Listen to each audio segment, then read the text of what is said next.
बच्चों, बारिश रुक गई है। मैं अभी अनाज लेकर आती हूँ। जैसे ही टुनटुनी चिड़िया घर से बाहर जाने वाली थी, तभी उसे एक शिकारी पंछी उसके घोंसले की तरफ आता हुआ दिखाई देता है। श्श्श, बच्चों शांत रहो। शिकार की गंध तो यही कहीं से आ रही है, लेकिन यहाँ पर तो कोई नहीं है। लगता है शिकार यहाँ से होकर गया है। मुझे जरा और आगे जाकर देखना होगा। वो कौन था माँ? वो एक शिकारी पंछी था बेटी। ऐसे शिकारी पंछियों से हमें दूर ही रहना चाहिए, वरना वो हमें नुकसान भी पहुंचा सकते हैं। माँ, मुझे बहुत डर लग रहा है। अगर वो शिकारी पक्षी फिर से यहाँ आ गया तो आप हमें छोड़कर कहीं मत जाइए माँ। दोनों ही बच्चे अपनी माँ को गले लगा लेते हैं। बच्चों, अब मुझे अनाज लाने के लिए तो घर से बाहर जाना ही होगा। जल्दी ही हम हमारा घर किसी सुरक्षित जगह पर बना लेंगे। चलो, अब मुझे जाने दो। ऐसा कहकर टुनटुनी अनाज लाने के लिए चली जाती है। थोड़ी दूर जाने के बाद उसे अनाज मिल जाता है। वो अनाज लेकर अपने घर की तरफ जा ही रही थी, तभी उसे किसी की आवाज सुनाई देती है। चिड़िया, ओ चिड़िया। टुनटुनी चिड़िया उस पेड़ के पास चली जाती है। अरे चिड़िया, मैं बहुत सूख गया हूँ। मुझे पानी की बहुत जरूरत है। क्या तुम मेरी मदद कर सकती हो? अगर तुम पास वाली नदी से थोड़ा पानी लाकर मेरी जड़ों में डाल दोगी तो शायद मुझे थोड़ी राहत मिलेगी। क्यों नहीं पेड़ भाई, मैं अभी पानी लेकर आती हूँ। तब तक आप मेरा खाना अपने पास रखिए। ऐसा कहकर टुनटुनी चिड़िया पास वाली नदी से एक मटकी में पानी भरकर ले आती है और उस पेड़ की जड़ों में डाल देती है। तुम्हारा बहुत बहुत शुक्रिया चिड़िया। कोई बात नहीं पेड़ भाई, अब मैं चलती हूँ। टुनटुनी अपने घर जाकर अपने बच्चों को खाना खिला देती है। थोड़े दिनों बाद टुनटुनी अपना घर एक सुरक्षित स्थान पर बना लेती है और वहाँ अपने बच्चों के साथ रहने लगती है। अरे, ये किसका घर है? पहले तो ये घर यहाँ पर नहीं था। वैसे घर तो बहुत ही मजबूत लग रहा है। अगर ये घर मुझे मिल जाए तो मुझे मेहनत करने की कोई जरूरत नहीं। अरे, यहाँ पर कौन है? यहाँ पर किसने घर बनाया है? आप कौन हो? अच्छा, तो तू है क्या? तुझे पता नहीं है, ये पेड़ मेरा है। तू यहाँ पर घोंसला नहीं बना सकती। क्या कहा? ये पेड़ तुम्हारा है, लेकिन क्या तुम्हें पता नहीं इस जंगल के पेड़ पौधों पर सभी पक्षियों का हक है। वो सब मुझे नहीं पता। तू पहले मेरे घर से बाहर निकल। अरे, तू कौन है मुझे घर से बाहर निकालने वाला? चल भाग यहाँ से। ऐसा कहकर टुनटुनी दरवाजा बंद कर लेती है। अच्छा, तब देख, ये घर तो मैं लेकर ही रहूंगा। ऐसा सोचकर उल्लू वहीं की एक डाली पर छुप जाता है।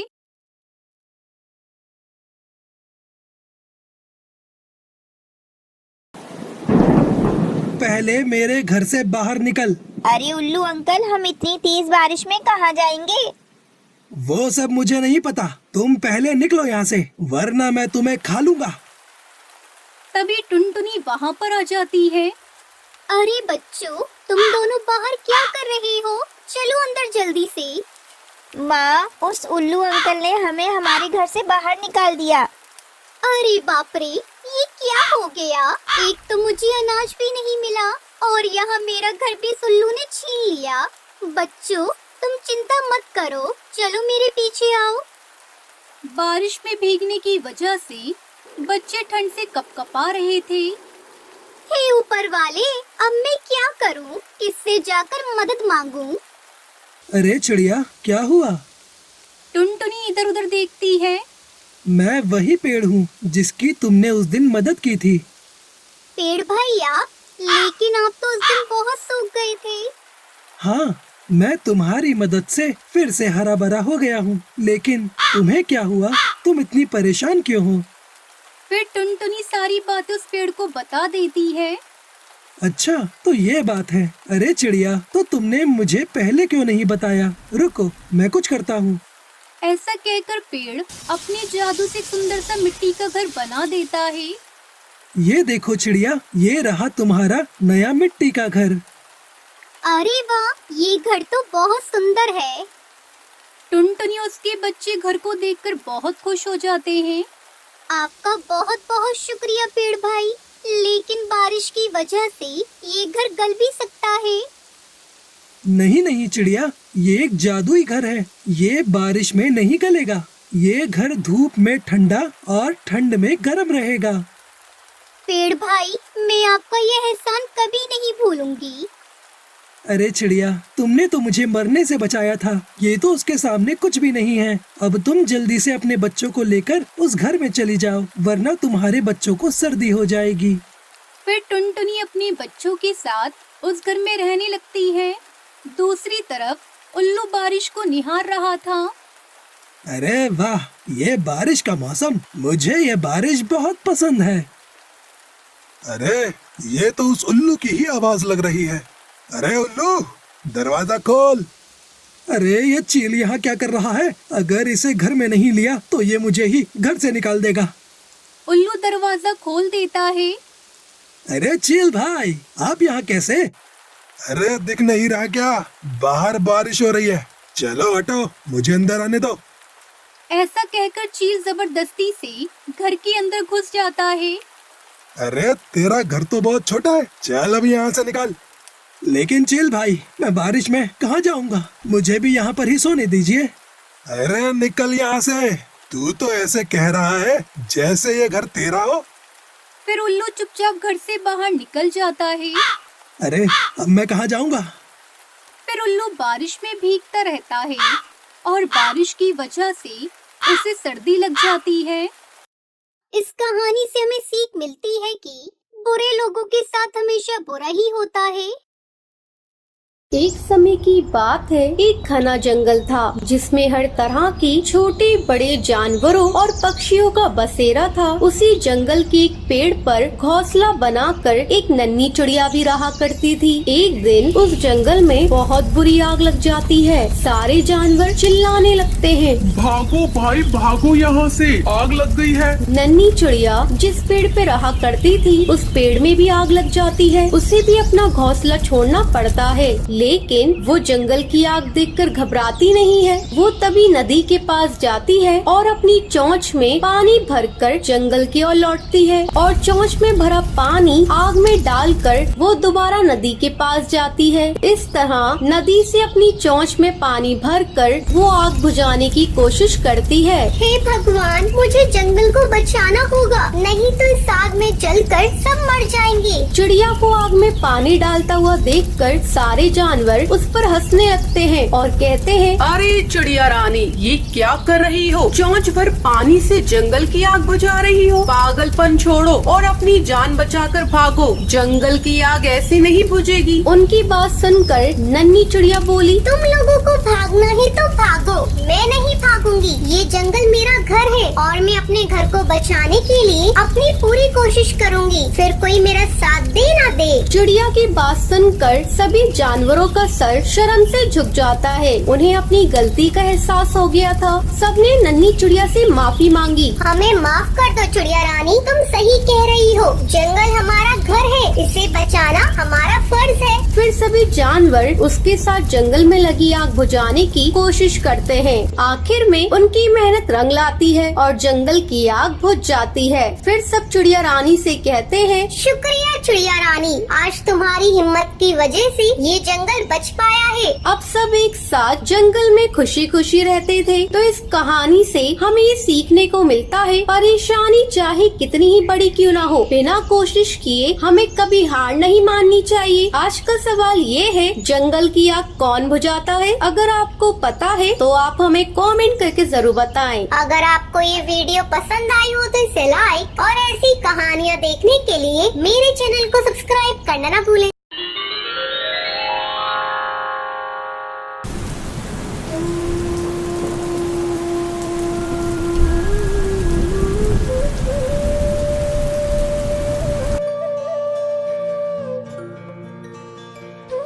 बेटा कालू, अब तू बड़ा हो गया है तो मैं चाहती हूँ कि तू शादी कर ले और तेरी शादी करने के बाद घर में बहू आएगी, घर में बच्चे होंगे तो घर में और भी मन लगेगा। मेरा बहुत मन करता है कि मैं तेरे बेटे को अपनी गोद में खिलाऊं। अरे दादी माँ, शादी वादी में कुछ नहीं रखा है। आज मैं शादी करके आ भी जाऊँ तो तुम खुद ही कुछ दिनों में बहू से परेशान हो जाओगी और उसे तरह तरह के ताने दिया करोगी। नहीं बेटा, ऐसा कुछ भी नहीं है। मैं उसका बहुत ख्याल रखूंगी और उसे हमेशा ही खुश रखा करूंगी। तब तक आप लोग हमारे इस वीडियो को लाइक और अगर आपने हमारे चैनल को सब्सक्राइब नहीं किया है तो जल्दी से सब्सक्राइब कर लें और कमेंट सेक्शन में जरूर बताएं कि आपको हमारी ये कहानी कैसी लगी। ठीक है दादी माँ, जब तुम कहती हो तो मैं शादी कर लेता हूँ। ये कहकर कालू जंगल के पंडित के पास जाता है और उनसे कहता है, पंडित जी देखो, वैसे तो मेरे घर में कोई कमी नहीं है, बस कमी है तो एक बहू की। और अब मेरी माँ भी चाहती है कि मैं शादी कर लूँ, तो मेरे लिए कोई अच्छी सी चिड़िया हो तो बताना। बेटा तो फिर तो देख कैसे तेरी चट मंगनी पट ब्याह करवाता हूँ। फिर कालू और टुनटुनी की शादी हो जाती है। कुछ दिनों बाद, टुनटुनी बहू, अब तू अपना ध्यान रखा कर, अब काम वाम पर ज्यादा ध्यान मत दिया कर। अरे दादी माँ, आप परेशान मत होइए, मैं अपने अंडे का ध्यान अच्छे से रखूंगी। देख बहू, मेरे पोते को कोई भी परेशानी नहीं होनी चाहिए। मैं चाहती हूँ तू एक बेटे को जन्म दे और मैं उसे अपने हाथों से खिलाऊं। कुछ दिनों बाद कालू के घर में 3 बेटियां पैदा हो जाती हैं, जिसे देखकर दादी माँ का माथा चढ़ जाता है और वो टुनटुनी के बारे में मनी मन सोचती है। ये कलमुही जब से घर में आई है कुछ भी अच्छा नहीं हो रहा है। अब इसने बेटे की जगह 3-3 बेटियों को जन्म दे दिया है। अब इनकी परवरिश कैसे होगी? ये तो मेरे बेटे की सारी कमाई ही खा जाएंगी। फिर तीनों बेटियां धीरे धीरे बड़ी होने लगती हैं और वो एक दिन दादी माँ के पास आती हैं। दादी दादी, हमें भूख लगी है, हमें कुछ खाने को दो ना। ओहो मनुष्य चिड़िया, मुझे हाथ लगाने की जरूरत नहीं है। मुझसे दूर रहो और मेरी तरफ से भूखी मर जाओ, मुझे कोई फर्क नहीं पड़ता। दादी, आप हमसे प्यार क्यों नहीं करती हो? हम तो आपसे बहुत प्यार करते हैं। मैंने तेरी माँ से कहा था मुझे लड़का दे दो, लेकिन उसने जन्मी तो 3-3 बेटियाँ। दादी, क्या लड़कियाँ होना कोई गलत बात होता है? लड़कियाँ तो अच्छी होती है। माँ कहती है हम बहुत भाग्यशाली हैं। अच्छा, तो तू अब मुझसे जबान लड़ाएगी? फिर बुढ़िया उसे पीटने लगती है। तभी टुनटुनी वहाँ पर आ जाती है। माँ जी, ये आप क्या कर रही हो? बच्चियों पर कौन हाथ उठाता है? ये बहुत गलत बात है माँ जी। बेटी तो ईश्वर का वरदान होती है। तभी बुढ़िया तिल मिलाते हुए बोलती है, तू मेरे बीच में मत बोल, मुझे तू बिल्कुल अच्छी नहीं लगती और ना ही तेरी ये बच्चियाँ अच्छी लगती हैं। फिर सबसे छोटी बच्ची अपनी दादी से कहती है, बुढ़िया, तू भी हमें अच्छी नहीं लगती है। तू भाग जा हमारे घर से। 24 घंटे बकर बकर बकर करती रहती है। जब देखो हमारी माँ को और हमें सुनाती रहती है। देखो देखो, कल की छोकरी मुझसे ही बातें बनाने लगी है। देख मैं अब तेरा क्या हाल करूँगी। फिर अगली सुबह बाहर बहुत तेज बारिश हो रही होती है। सुंदरी दादी के दिमाग में एक तरकीब आती है और वो छोटी बच्ची जो कि सोई हुई होती है उसके पास जाती है। फिर सुंदरी उसे उठाकर एक छोटे से कपड़े में बांध देती है और तेज बारिश में उसे बाहर छोड़कर आ जाती है। पर सुनहरी की भी आँख खुल जाती है और वो अपनी दादी को ऐसा करते हुए देख लेती है। दूसरी तरफ टुनटुनी माँ को अपनी बेटी का आभास हो जाता है। अरे छोटी कहाँ गई? इतनी जल्दी तो उठती नहीं है। हो सकता है बाहर खेलने गई हो। ये कहकर टुनटुनी घर के बाहर देखती है। बाहर बहुत तेज बारिश हो रही होती है। हे भगवान, ये रातों रात इतनी बारिश कैसे हो गई? ये अचानक से क्या हो गया? मुझे अपनी बेटी को बचाना होगा। फिर टुनटुनी छोटी को ढूंढती हुई घर के बाहर जाती है। छोटी, ओ छोटी, तू कहाँ है बेटा? छोटी इधर आ। टुनटुनी को जंगल की नहर के पास उसे पेड़ के नीचे अपनी तौलिया का कपड़ा दिखाई देता है। अरे ये तो मेरी तौलिया है। अचानक से यहाँ पेड़ के पास कैसे आ गई? ये सब कैसे हुआ? तभी सुनहरी अपनी माँ के पास आती है और वो अपनी माँ को सब बता देती है। ये सुनकर टुनटुनी गुस्से से अपनी सास से बोलती है, माँ जी, अगर आपको मेरी बेटियाँ पसंद नहीं है तो मैं तुम्हारे घर को छोड़कर चली जाती हूँ। पर तुमने आज मेरी छोटी बेटी मुझसे छीनी है। तुम्हें बेटियाँ पसंद नहीं है ना? जबकि तुम खुद एक बेटी रही होंगी। माँ जी, आपने मेरे साथ ऐसा क्यों किया? भगवान आपको कभी माफ नहीं करेंगे।